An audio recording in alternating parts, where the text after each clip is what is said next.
ভয় করিও না, আমি তোমায় সাহায্য করিব। তোমাকে যে কষ্ট ভোগ করতে হবে তার জন্য তুমি ভয় পেও না।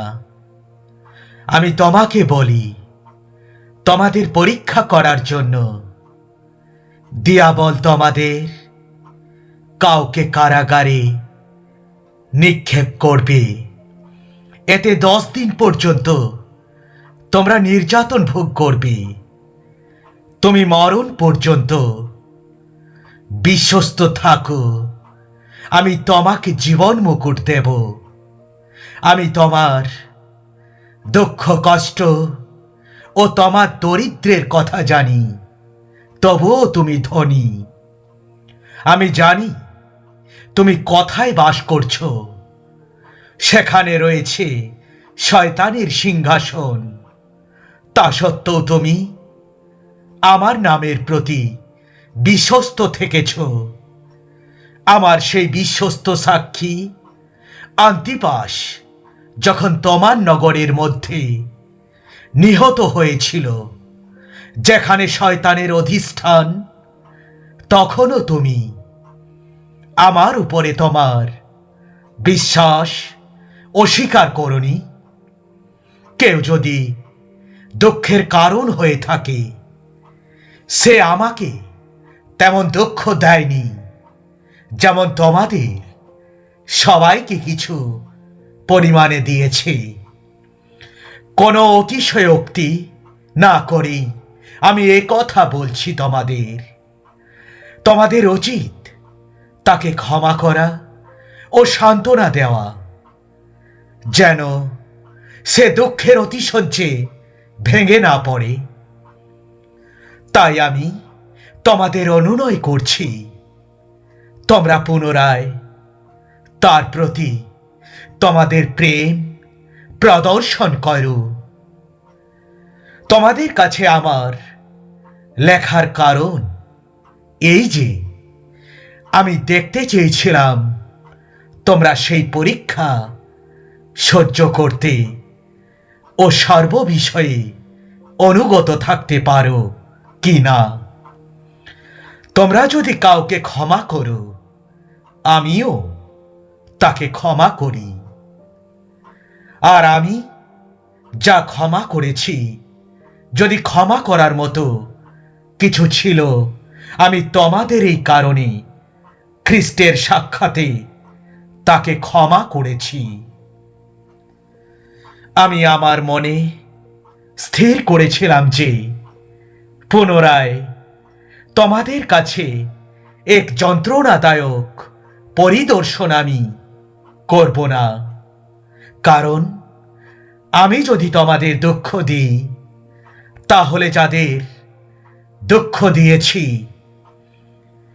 সেই তোমরা ছাড়া আমাকে আনন্দ প্রদানের জন্য আর কে থাকবে। পত্র লেখার সময় আমি এরকমই লিখেছিলাম যে আমি যখন আসব, তখন যাদের কাছ থেকে আমার আনন্দ পাওয়ার কথা, তাদের কাছ থেকে যেন দুঃখ না পাই। তোমাদের সকলের প্রতি আমার এই দৃঢ় বিশ্বাস ছিল যে তোমরা সকলে আমার আনন্দে আনন্দিত হবে। আমি নিদারুণ কষ্ট ও মর্মযন্ত্রণায় ও অনেক অশ্রুপাতের সঙ্গে তোমাদের লিখেছিলাম, তোমাদের দুঃখ দেওয়ার জন্য কিন্তু নয়, কিন্তু তোমাদের প্রতি আমার গভীর ভালোবাসা জানবার জন্য। তোমরা প্রভুতে এবং তার প্রবল পরাক্রমে বলীয়ান হও। ঈশ্বরের সম্পূর্ণ রণসাজ তোমরা পরে নাও।